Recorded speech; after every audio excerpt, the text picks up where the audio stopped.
Go ahead. So I think it takes something to happen in our life. I like to call them the gradually and then suddenly. I teach fierce conversations at least 2 or 3 times a year. So I always think about that piece of it. But I think when something gradually and then suddenly happens in our life, actually, I think it can really be a blessing. But it takes time for that blessing to show up. And the blessing usually shows up in the form of lessons. For example, I think with COVID right now, our lessons are going to be what freedoms we actually still don't have available to us when something happens gradually and then suddenly. I know I've sat and thought, okay, what freedom am I still missing that by the next time something like this happens, I want to make sure I have that freedom also.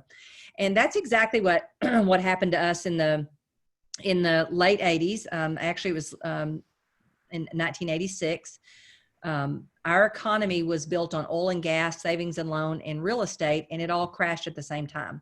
Now, I'm 23 years old at the time. I don't even know what the word economy means, much less whether it's a good one, a bad one. I mean, I'm clueless. I'm in the middle of going back to college because, to be honest with you, no one in my family had ever gone to college. So college didn't even enter my mind after high school. Marriage did. Unfortunately, that ended a very short period of time after that. And so I'm newly remarried. I'm going back to school. I'm trying to figure out how to make more than minimum wage. Because to be honest with you, my husband, Jim, who's now my husband still now, was in the restaurant and nightclub business. And if I worked for his nightclubs, I would make, $100, $150 a night in tips. But if I went out to the real world and I used my resume, I made minimum wage. And so I really realized that I needed to figure out what skills do I need to make more than minimum wage, because minimum wage wasn't going to do it.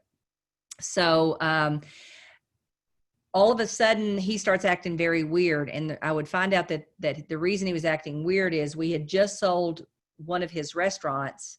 It was a restaurant and a billiard place in Dallas. And the day we signed the papers to sell that business, we automatically owed $600,000 more than the business sold for. So overnight we went from being fine to now we're not only behind, we're way behind. And so for whatever reason, I always like to say I've been married to my husband 38 years. I really don't wake up every day and go, what do you think I should do today? I'm probably like most wives. I just do what I think I should do. But for whatever reason, when he confessed to me where we were, I looked at him and said, I'm a hard worker, but how in the world am I going to help you get out of this? What do you think I should do? And he had a mentor that was, I later found out that this mentor was actually a developer out of Dallas, Texas. So I think my husband misunderstood his advice. He said, look, if you want to make a lot of money, real estate's the way to do it. But I don't think he meant, go get your wife a real estate license and you guys will be rich forever. I think the story got messed up. I think he said, go buy some real estate, go develop some real estate, something along those lines. But I'm real thankful today that story got messed up, because real estate was a perfect vehicle for us to start making cash flow again. However, it didn't start out that way. I only made $3,000 gross my first year. Jimmy said, this is super gross. It cost him 15 for me to make 3. He said, when I said I need your help, this isn't what I had in mind. So, but a title company paid for me to go to a Mike Ferry seminar. And that was the game changer for me, because when I went to this seminar, I saw people that were doing 50 deals, 100 deals, 100 plus deals, 150 plus, and the light bulb went off for me. And what I realized is anything in the world that you want to accomplish, if there's anybody out there that's done it, all you got to do is get close enough to them to ask them questions and then go do what they tell you to do. And so I knew that if I could ever get around people that were doing more real estate, I could figure out how for real estate to be a great business for me, because it matched everything else about me, being a hard worker, being tenacious, all those things. So my business started actually doing really, really well. And eventually my husband would join me because his businesses didn't come back quite so fast. And we started to make money, but in the back of our mind, the pain of that going broke was there. It was the blessing that was trying to come out of that major shift that the economy had in Texas. And we started asking ourselves, who are the people in the world that when a gradually and suddenly happens, they're not as affected as everybody else. They don't lose everything. They don't go to a car that's beat up that will barely run. They don't, have to live paycheck to paycheck. What do they do? And so we started reading books on wealthy people. And the book that was most impactful for us was a book by Robert Kiyosaki called Cash Flow Quadrant. And in this book, he explains that there's only 3 ways to build wealth. And it's the wealthy people that don't get bothered by a downturn and all those things. And so he said you can either build wealth through real estate investing, stock purchases, or businesses. And we watched everybody in Texas lose everything they had because they speculated. In other words, they weren't really investors, they were speculators. And just like in 08 and 09, everybody that lost all their money from real estate investing, they were not really investors. They were speculators.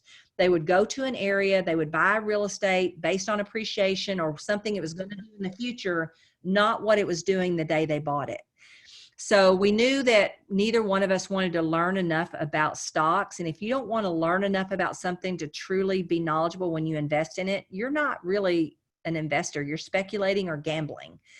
And so we took stocks off the option because neither one of us wanted to learn about it. And because we had just been burnt on Jimmy's businesses, we didn't really want to go do another business right then. So that left us with real estate investing. And I'm thinking, well, if I'm selling houses, surely I can learn how to buy some houses too. And so we immediately put a plan together, which, by the way, I think the very first thing anybody should do is create a passive income freedom number goal. And I'm going to give you a text-in number where you can actually download the worksheet that we use. It's called a freedom number, and it actually makes you think about what are some of life's unexpecteds that might come along that you don't normally think about. And we want to make sure that you make your number big enough in case you have some of life unexpected. So what are some of life's unexpecteds? It's your parents get older and they don't have enough money. It's a sibling that gets older and they need some help. It's a son-in-law who gets sick with cancer and you got to be off for 10 and a half months to be there with him during that time. So those are the things that are called life's unexpecteds. And like Gary Keller says, if we live long enough, we'll experience everything. And so the text-in number for this, if somebody will put it in the chat box, is 33444. And if you'll put in the word freedom number together as one word, it will send you a text, and you can respond to that text, and you'll get that. You'll be able to download that freedom number. But I think everything should start with a number. And here's why I believe that.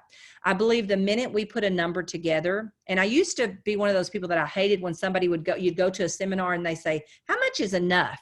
I hated that question. And the reason I hated it is because I felt like if I said a number, it was going to put me in a box. And I didn't want to just say a number, and I didn't know how to come up with a number. So I had a business coach tell me one time, Linda, why don't you just come up with a number that if you had that number coming in passively, that you would be able to fund your lifestyle no matter what else was going on. And I thought, okay, I can do that. So the first number we came up with was $250,000.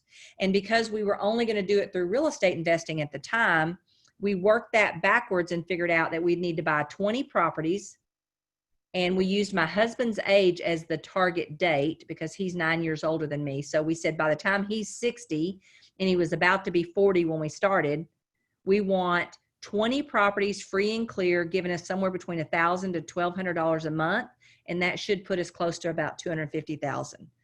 And we gave ourselves 5 years to buy all of those properties. And so that was our first original freedom number passive income goal. And the reason I think we need a number is because I truly believe, in my case, if I come up and I make a decision to do something, the good Lord's going to put everything I need, including the people I need and the knowledge I need, somewhere out there in front of me to accomplish that. However, if I haven't decided and I haven't put a number down and I haven't really made a commitment, I think those things are there, but I'm not able to see them. So once we put that number down, I went on a listing appointment, and the seller says to me, they'd already moved, the house was empty, it had needed major repairs and updating, and it had foundation problems. And they said, look, we just like for someone, I don't know if it's you or an investor or someone, to just buy this property as is. And so I went home to Jimmy and I was super excited. And I said, I found a property. If we will buy this property and fix it up, we'll make $15,000. And he said, Linda, that's great. However, have you forgotten we owe $600,000 at the bank? They're not going to loan us anything, and we have no money. So I went to bed that night, and when I woke up the next morning, my builder's name, Lou Kraft, was in my head. And I said, I know what I'm going to do. I'm going to call Lou Kraft, and I'm going to ask him to partner with us, and that's how we're going to do this deal. And sure enough, that's what we did. And the first 3 properties that we ever bought, we bought with my builder friend, Lou Kraft. And so, again, I think the people show up and the resources show up for you to do what it is that you decide that you want to do. So then the other thing we did is we started putting 15% of every commission check away in taken away from our commissions before we could touch them, because all the books I read that if you make it an automatic system, it will more than likely work better than if you try to do it after you bring that money in your household. So we just had the title company take out 15% of every commission check and give it to our A.G. Edwards account. And when there was enough money to buy another property, we bought another investment properties. We now have over 100 properties, counting all of our vacation rental properties and our single family homes. And we still buy properties today, but a lot of them are to flip them because of the market that we're in right now. So fast forward, we picked real estate because we weren't interested in doing a business yet, and we didn't want to learn stocks. So fast forward, my business is doing about 200 transactions a year. I joined Keller Williams, and they're talking about this thing called profit share. And I'm going to be honest with you, I wouldn't let them talk to me about profit share. I thought it was this hoaxy thing that didn't sound like anything real or legitimate, and I wasn't interested. I kept thinking, I'll just sell 50 more houses or 100 more houses or 200 more houses, and I'll just keep buying investment properties and all my problems will be solved. And then one day I had a really bad real estate transaction. I mean, just one of those that really, honestly, if you haven't had one yet, you will. It's the one where you go get your resume out of the drawer and you seriously think, where can I send this and how much money can I make if somebody gets it? And it was at that moment that I remembered why I sold real estate. It was because that resume got me about minimum wage. So I put that resume back in the drawer and said, okay, I'm going to keep selling real estate, but somebody better teach me about profit share because I want to build my wealth faster and I want to build my passive income faster. So I went to the person that I knew the most about profit share. I had no idea where the money came from. I had no idea how you got any. I knew nothing. So I went to this person and said, look, if I'm going to do anything, I want to do it big. So I need to know, what would you have to do to make $1 million in Keller Williams profit share? And I said, if you need to go home and doodle it out on paper, that's fine. Get back to me. He said, nope, I already know.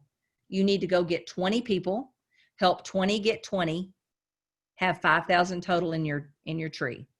I had no idea if it was right or wrong. I put it in my Nokia phone, and every time my phone flipped up, I looked at it.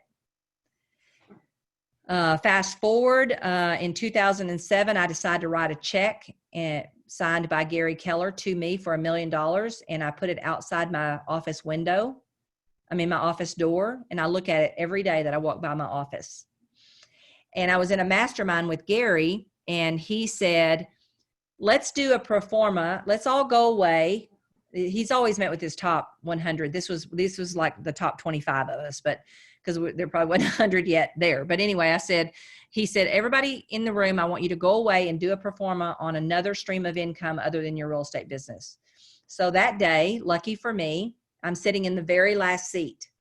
And by the time we go around the room and we get to me, everything's been taken. Mortgage, title, homeowners, insurance, everything, inspections, everything is gone. And I'm like, well, what am I going to pick? There's nothing left. And Gary said, well, Linda, you've been wanting to understand our profit share better.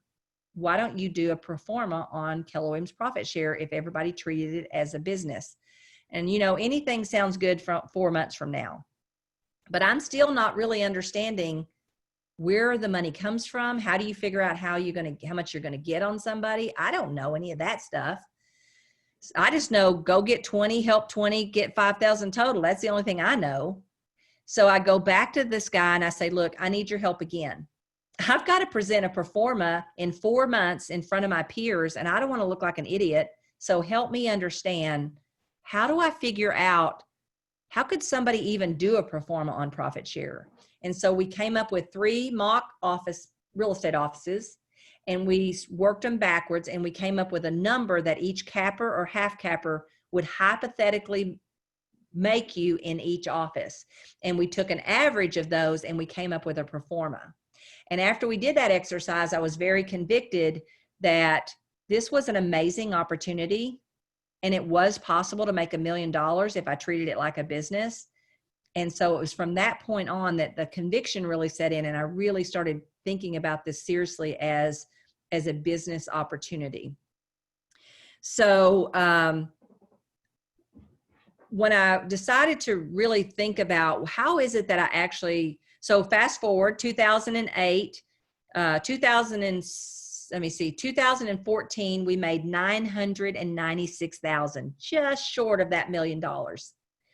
And in 2015, we made $1.1 million. So literally, after being with the company 4 years, I asked someone to teach me about profit share. Then I kind of dabbled in it. 2007, I wrote the check and put it outside my door. 2014, we make 996. 2015, we make $1.1 million. Last 3 years, we've made close to $1.5 million in Keller Williams profit share. So I'm going to share with you the formula that I've used to build that profit share up to that amount. And I'm going to tell you this, the formula I'm going to share with you is exactly the same formula that I used to build a real estate business to 200 transactions a year. It's the same formula I used when Gary Keller sent me to Ohio, Indiana, and Kentucky to build Keller Williams. It's the same formula I'd use if you sent me anywhere in the world to build anything in the world. So if I want you to take you back to your high school days. I didn't do very good in school. I only made an A in PE, but I do remember this was probably an algebra formula. So I want you to write on your paper a capital R, and then you're going to put a plus sign. Then you're going to put a capital V and another plus sign.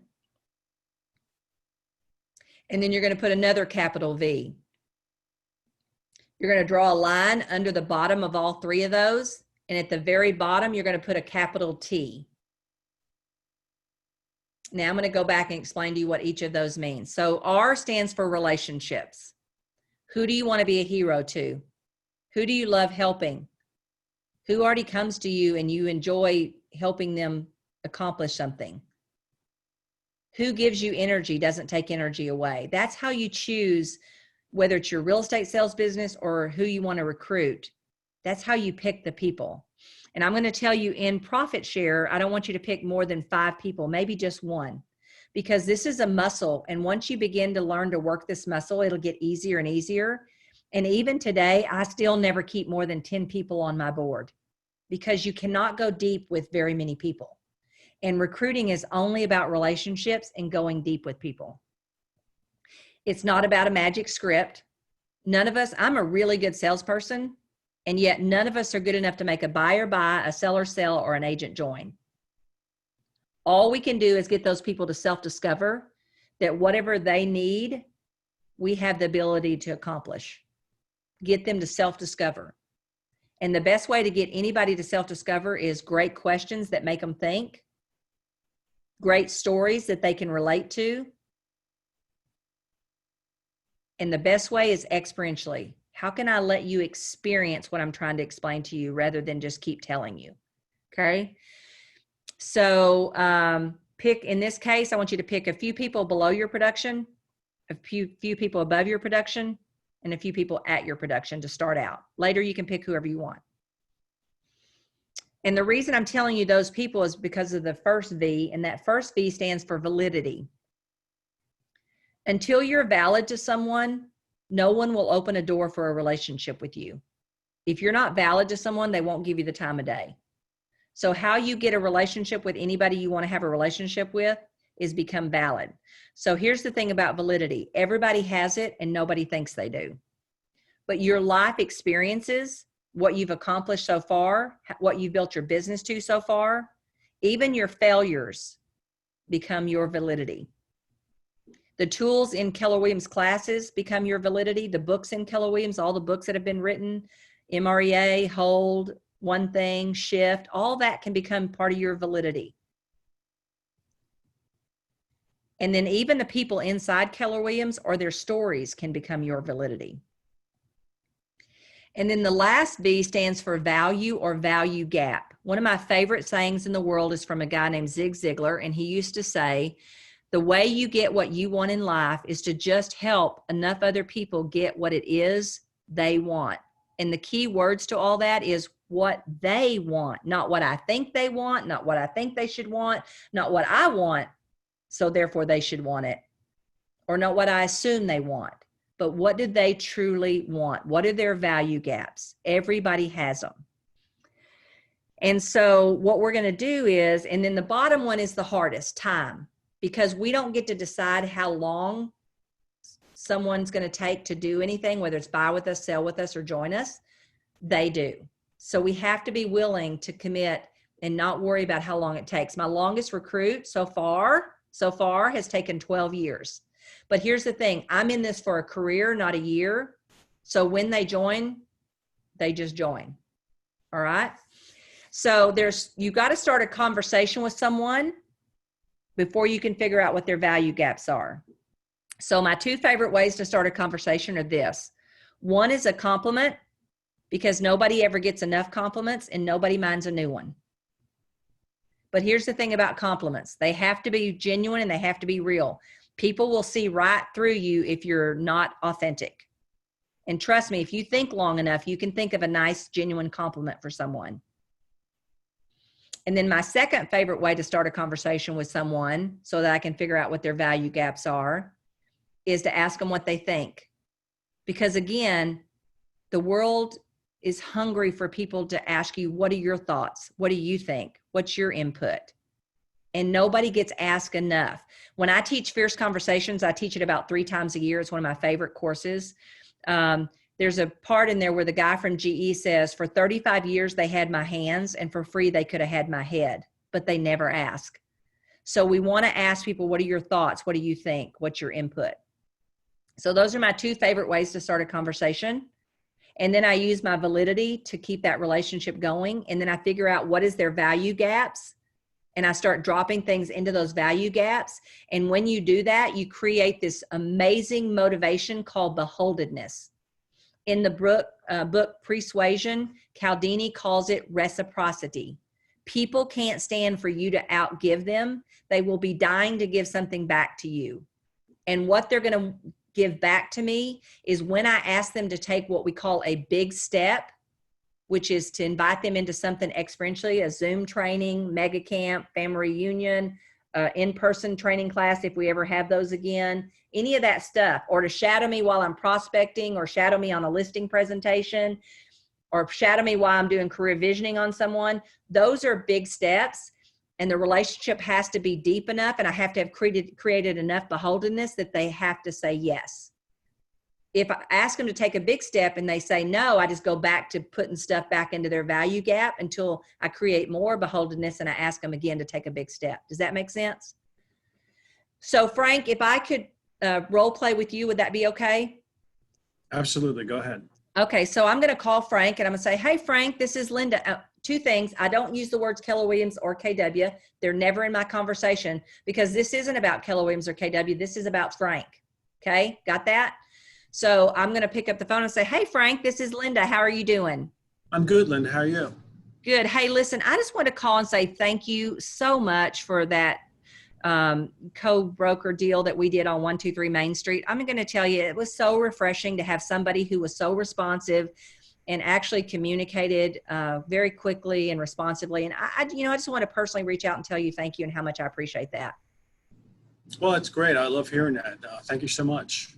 Yeah, I really enjoyed doing that deal. Maybe we can do another one again real soon. Hey, while I have you on the phone, I'm kind of asking anybody that I really respect in the business right now, kind of what are your thoughts? What have been some of your big challenges during COVID to keep reaching for your goals and stuff? What have you been kind of faced with? I know for me, it's been a few things. What have you been faced with?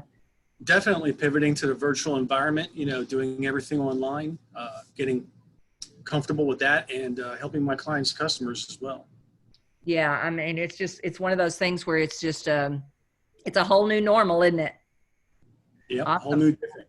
Well, I know a lot of people were really on target to have their best year ever before COVID. How about you? Where were you at on your goals before COVID?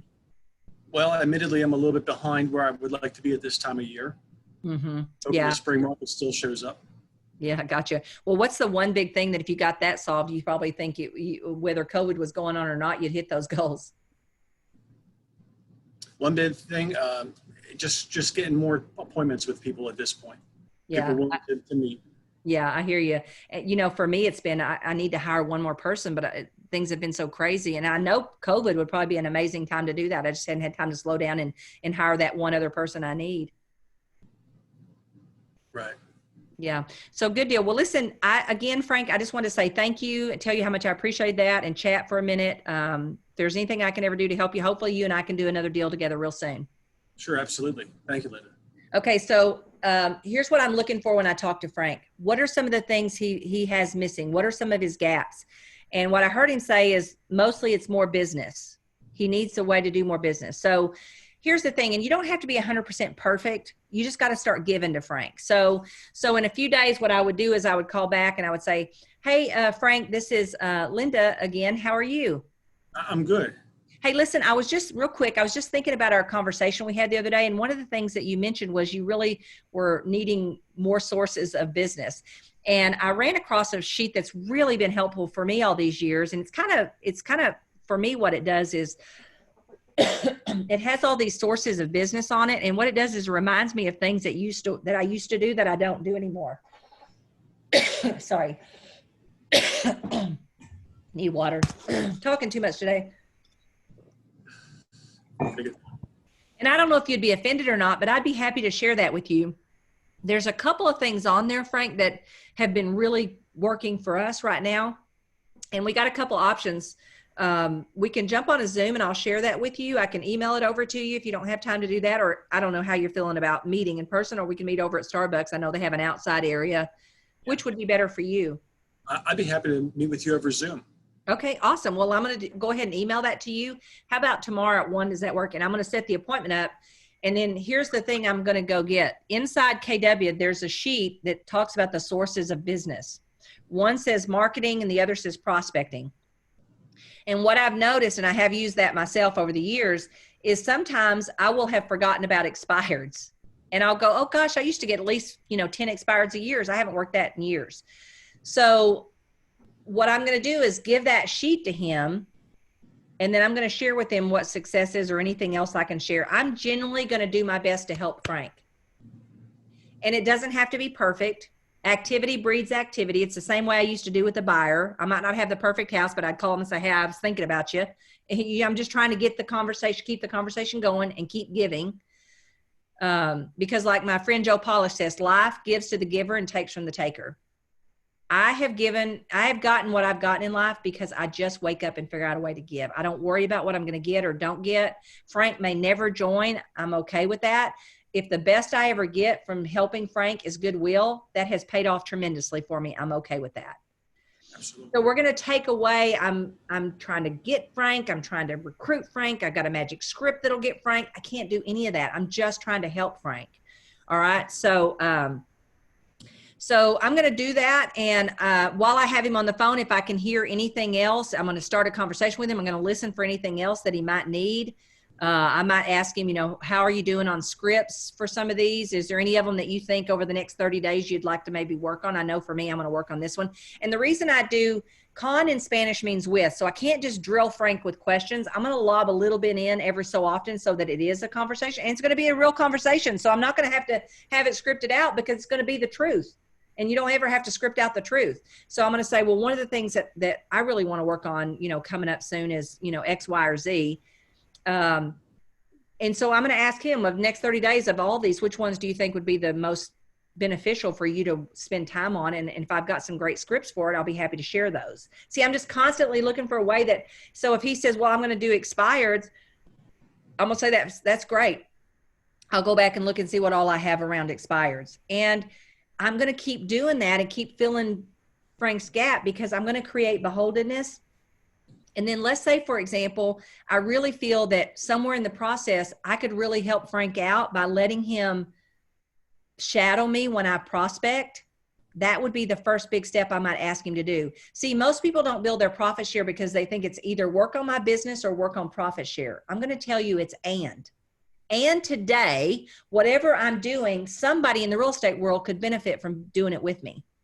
And it's going to become accountability for me, because if Frank shadows me while I'm prospecting, am I going to be a darn good prospector that day? Oh, heck yeah. Better than I was yesterday, because Frank's watching.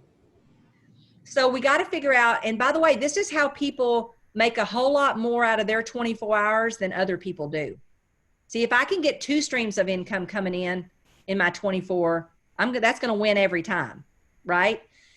So there's a million ways when you start thinking like this that you're doing something that another agent would love to be a part of, and that nobody's helping each other in their companies. So they're going to go home at their companies and they're going to start to think, well, nobody over here gives a crap about me.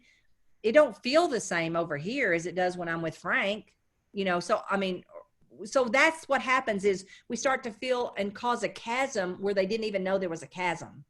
So that's kind of in a nutshell how the formula is and what I do. What I want to do is I want to open it up for questions, because here's what happens. I tell this so many times that I may miss a real crucial piece. And when you ask yourself this question, don't tell anybody at Bold I told you to say the word but.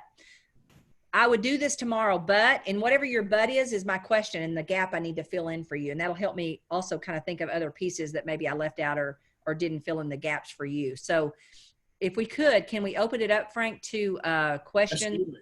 And let's see what we get on. I would do this tomorrow, but. Sure. Anybody feel free to speak up or put a message in the text box. Yeah, either way. Because otherwise you'd all have big old profit share checks and y'all wouldn't need me on the call. Chris Norton's got something. Yeah. Hey, Linda, thanks for coming. So, I'm very type A, and I'm staring at the production reports right now as I ask this question. So right now for 2020, you've got approximately $165,400 more in your tree than I do, because I've had a rough year to begin with. This is my curiosity at this point. How wide and how deep are you in terms of your tree right now? What does it take to get there? And then related question, I'm assuming you spend the lion's share of your time not just building and maintaining that tree, but also coaching and motivating that tree. How do you tackle those 2 elements? Okay, I'm going to break that down. If I missed a question, let me know. Yep. Okay, so I'm going to tell you, after I did the Performa, and your name is Chris, right? Yeah, Chris. Yes, okay. Yes. I didn't pay attention to anything else except my formula. I don't pay attention if somebody comes in, if somebody goes out. Now, I do know this number. We have 33 in our front line. I have 30 and my husband has 3. Okay. So I do know that. Yeah, but he's dragging. Huh? He's dragging. Blacker over there. Yeah, absolutely. I'm the one that leads us in the stuff. He's the one that cleans it up and makes it great after I get us there. So we make a good team. But anyway, I don't know. Because we've got people overlapped, I've probably got about 8,000, 9,000 people total, I'm guessing. Okay. But he's got some too. So I don't know how we tell how many we actually have. And I don't need to know all that, because that's going to take up space and I don't need it. So I don't really know about that. And here's the thing. Now more than ever, I'm recruiting for myself personally less than ever. Honestly, I don't do anything to motivate my people. Remember when the guy told me to go get 20 and help 20 get 20? I forgot the help 20 get 20 plan. Now, what I do is if anybody in my tree has ever said to me, hey, can you help me with somebody? Absolutely, I do that. Right now, my time is so busy because I own a region for Keller Williams. I'm usually recruiting for other people, but it's still the same formula. Like I have a podcast called Everything Life and Real Estate. So here's a perfect example of validity. So I have this podcast and I did it for this specific reason. How do I build up more validity? Because it's the validity that allow people to want to be in relationship with me. It's the relationship that now I will figure out what they need and start giving to them. And that's what recruits them. Okay. So I don't know, even over a year ago, we started a podcast, me and another girl, and we just talk about what we want to talk about. I go get great guest speakers. I love doing it. And there's a girl that I spoke with last week for a team leader. She will not be in my downline, but she's for a team leader. I'll give the name of the podcast again in a minute. Anyway, here's a perfect example. The team leader had tried a year ago to talk to her and her husband, and the girl said no. She either Googled and found my podcast. She said she Googled and found my podcast. I don't know if somebody gave it to her or not, but whatever. Her husband comes in a few weeks ago and says, hey, Tammy, the lady at Keller Williams called me. It wasn't me. It was a team leader. Called me, and I told her we weren't interested because his wife had said a year before that she wasn't interested. So then the wife goes, oh no, I'm interested. And so he goes, okay. So he calls the team leader back. They sit down and meet. And in the conversation, the team leader figures out that the lady's been listening to this podcast for over a year, and it created that validity. Now, we don't say Keller Williams, we try very hard not to say Keller Williams or KW at all, but she put two and two together. And because we do sometimes accidentally let it slip, but my goal is to not, because it's not about KW, right?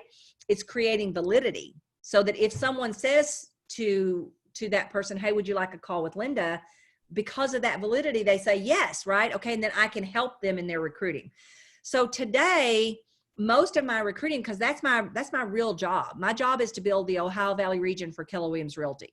So I have a regional director, and they know that the best place to use me is when they have relationships that they can't get over, to get me on the phone with someone and let me be part of that process that helps them self-discover that KW is right for them. Does that make sense?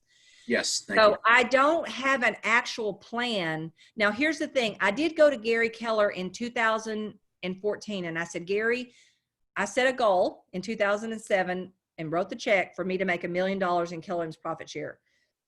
We're probably going to hit it next year. Is it possible for someone to make $2 million in Keller Williams profit share? And if so, how would I go about doing that? And he said, yes.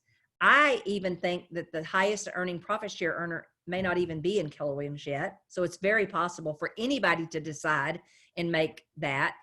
He said, and if you wanted to make it, what you would need to do is go find 5 people out of your 33 that want and will do what it takes to make $1 million and get them to $1 million. So I have 2 people that are, one's 800,000, the other's probably 600,000.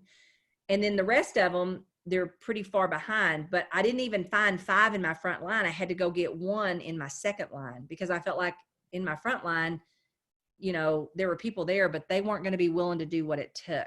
They weren't that invested in it. Does that make sense?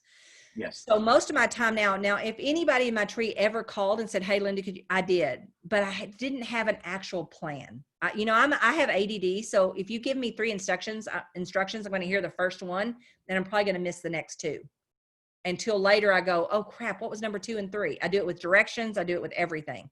So I only heard go get 20 people. And then the only way I knew how to do it was how I built my real estate business, which is go pick some relationships, wake up every day and figure out what their gaps are and give and give and give, and then let the rest of it take care of itself. Let beholdenness and reciprocity do the rest. Does that make sense? Mm-hmm. Did I miss a question in there somewhere? No, I think that covered it. Okay. Yeah.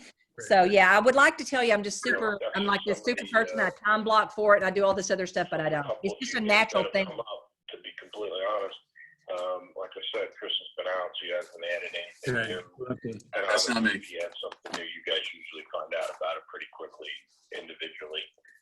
We'll have to meet a few people there. Any other questions? Anything in the chat here? I think we got the text out there. We got Everything Life and Real Estate in the podcast out there.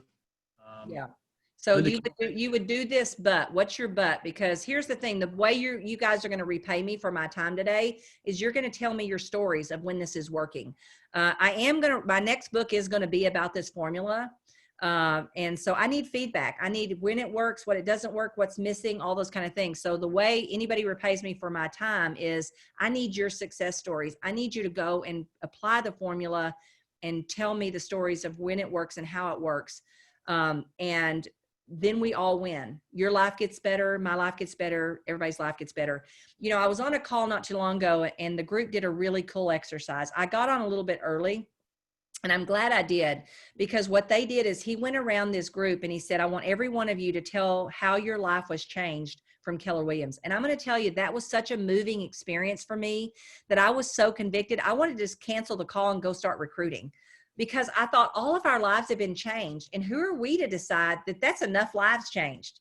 Because when you really recruit, what you really do is you change people's lives. I always say I did thousands of real estate transactions, and not one buyer or seller ever looked at me with tears in their eyes and said, thank you, Linda, you changed my life and you changed my family's life. They said best real estate transaction, and we tell everybody we know to use the McKissack group.